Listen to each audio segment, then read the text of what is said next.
Médium é a pessoa anormalmente constituída, cujos corpos etérico e físico denso podem ser facilmente deslocados. O duplo elétrico deslocado fornece, em grande parte, a base física aos fenômenos de materialização. Em geral, formas assim materializadas quase não se afastam do médium, pois a matéria que as constitui sofre uma atração que não cessa de repuxá-las para o corpo do qual procedem. Tanto que, se a figura materializada permanecer por muito tempo afastada do médium, desagrega-se, e a matéria com a qual foi formada volta instantaneamente à sua fonte. As formas deste gênero só podem resistir por alguns instantes às intensas vibrações de uma luz forte. A mediunidade é, em suma, perigosa e, por sorte, relativamente rara. Acarreta grande tensão e perturbações no sistema nervoso. Quando o duplo etérico é deslocado, em realidade, ele se divide em dois. Não poderia ser inteiramente separado do corpo físico denso.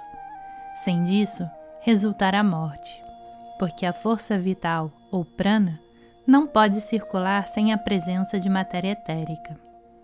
A retirada parcial do duplo é suficiente para deixar o corpo denso em sono letárgico e quase suspender as funções vitais.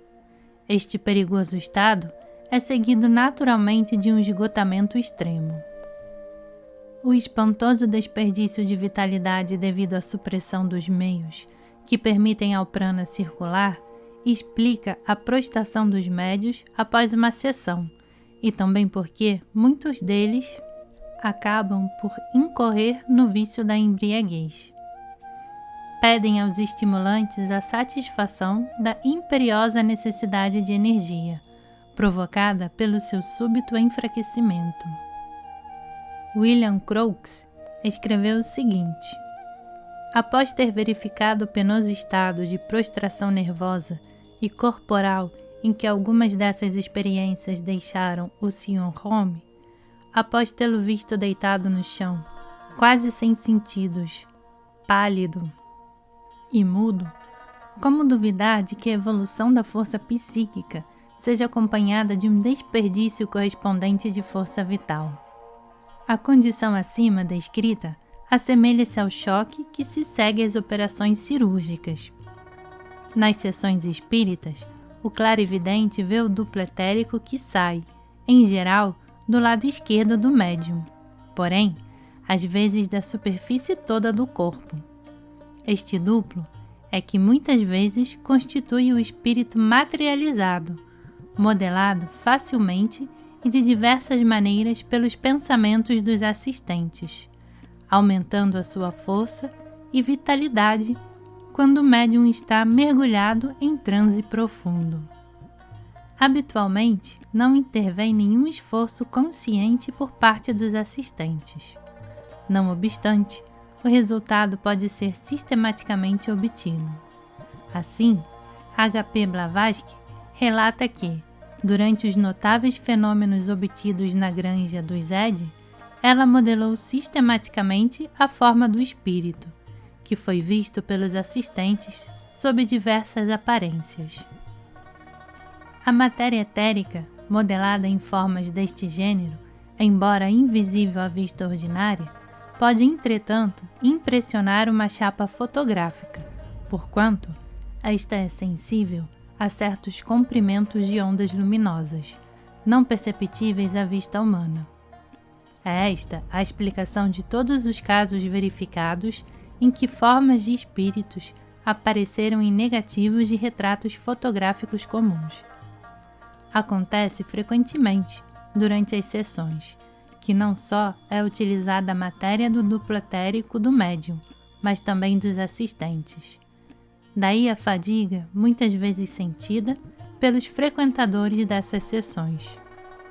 Para que o corpo físico possa ser subtraído a grande quantidade de matéria, sem perigo de morte, é preciso que haja absoluta passividade.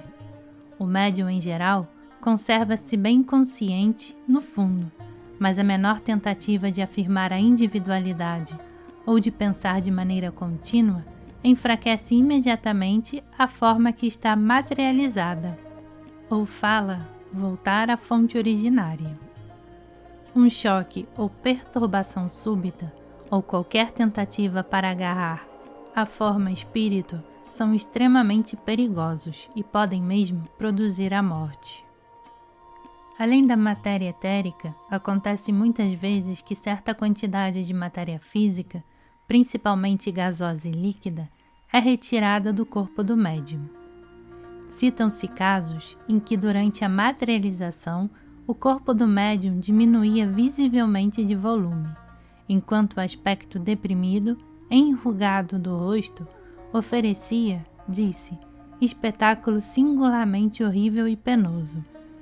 Colocado numa balança, o corpo do médium nesses casos acusa diminuição de peso, que pode chegar até a 20 quilos, enquanto que o peso da forma materializada demonstrava aumento pelo menos igual a essa quantidade, e geralmente até mais. Sem dúvida, pelo fato de certa porção de matéria densa haver sido retirada dos corpos dos assistentes. Num caso muito conhecido, o espírito materializado carregou o corpo do médium, Sr. Eglinton. Para uma entidade astral que quer manifestar-se ou produzir um fenômeno qualquer no plano físico, o médium serve para fornecer a matéria etérica indispensável. Esta age como intermediária para trazer as forças astrais à matéria física.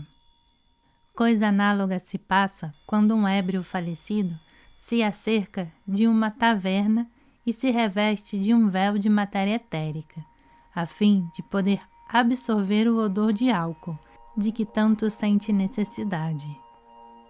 Incapaz de ter as sensações do álcool, como os vivos, ele impele outros a se embriagarem, a fim de poder entrar parcialmente em seus corpos físicos, obsedá-los e assim desfrutar diretamente, uma vez mais, o gosto e as demais sensações da bebida, que tanto deseja.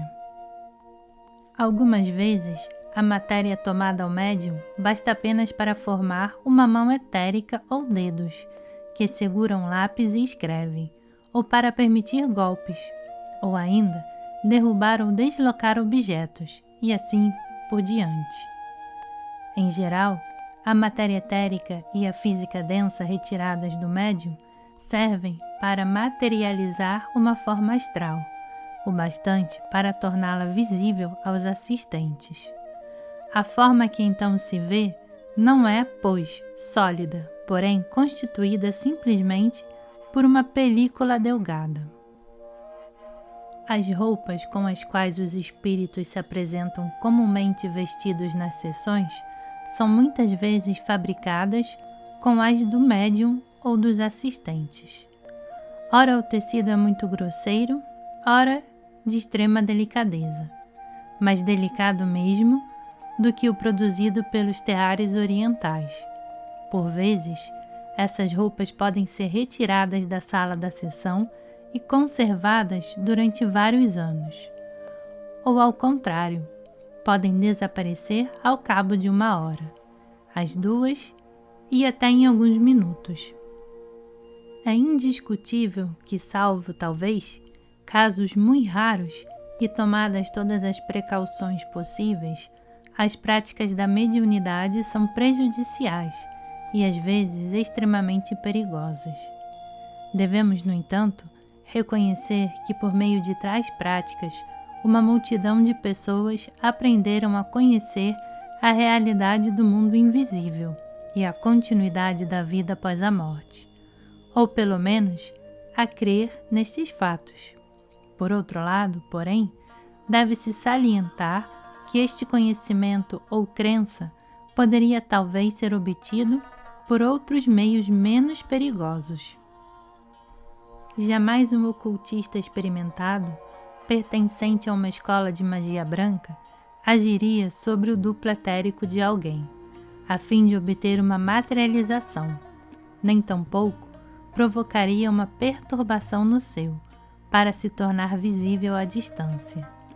Lembrar-se-ia de condensar e construir ao redor de seu corpo astral uma quantidade de éter do ambiente suficiente para permitir a materialização e, em seguida, por um esforço de vontade, impor-lhe esta forma pelo tempo que fosse necessário. A maior parte dos espíritos guias sabem muito bem os perigos que correm os médiuns e, para protegê-los, tomam todas as precauções possíveis. Os próprios espíritos sofrem, algumas vezes, quando a forma materializada é, por exemplo, tocada ou ferida, devido à associação estreita que se estabelece entre a matéria etérica da forma materializada e a matéria astral, pertencente ao corpo dos espíritos. É verdade que, naturalmente, nenhuma arma física pode afetar um corpo astral. Porém, uma lesão na forma materializada pode ser transmitida ao corpo astral pelo fenômeno conhecido como repercussão. Como durante a materialização, as partículas de matéria são tiradas do médium e de todos os assistentes, elas se encontram intimamente misturadas. Por conseguinte, qualidades indesejáveis ou vícios existentes em algum dos assistentes podem influenciar os outros e, sobretudo, o médium, que é, de todos, o mais vulnerável e, por certo, também o mais sensitivo. A nicotina e a intoxicação pelo álcool parecem determinar especialmente esse penoso efeito. Os médiuns de baixa categoria atraem inevitavelmente as mais indesejáveis entidades astrais, que podem reforçar sua própria vitalidade à custa do médium e dos assistentes. Um fantasma semelhante pouco desenvolvido, o que lhe acarreta deploráveis resultados. Citam-se casos em que uma entidade estranha, encarnada ou não, se apoderou do corpo de um homem adormecido e se serviu dele para seus fins pessoais. É numa pessoa apresentando as características mediúnicas que seria mais fácil esse gênero de agressão.